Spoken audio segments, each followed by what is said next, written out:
आज का जो तहसील प्रेस क्लब अलीपुर चट्ठा का जो गुलदस्ता सजा है, मैं उम्मीद करता हूँ ये पूरी दुनिया में ये अपनी खुशबू बिखेरेगा और जो वर्कर सहाफ़ी हैं उनकी तर्जमानी करेगा और जो पिछड़ा हुआ तबका है, जो मज़लूम तबका है, उनकी आवाज़ बनेगा, उनकी तर्जमानी करेगा और उनके मसाइल उजागर करने में अपना अहम रोल अदा करेगा। मैं समझता हूँ ये जो वर्कर सहाफ़ी है इनका दरीना ख्वाब था कि तहसील प्रेस क्लब अलीपुर चट्ठा जो है इनके जितनी जल्दी हो सके इनको माज़रे वजूद में लाया जाए और लोगों की जो बेहतर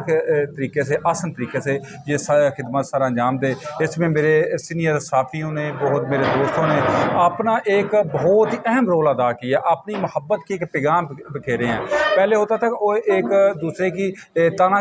नूरा कुश्ती होती थी, अभी नूरा कुश्ती ने एक दूसरे ने बढ़कर एक दूसरे को इज्जत दी है, एहतराम का रिश्ता बनाया है, मोहब्बत का रिश्ता बनाया, एक दरस दिया है कि हम एक दूसरे को एहतराम का रिश्ता, मोहब्बत का रिश्ता, भाईचारे का रिश्ता, इसको ही हम परवान चढ़ाएंगे और लोगों की खिदमत करके जो सुकून मिलता है शायद वो और किसी इबादत में भी नहीं।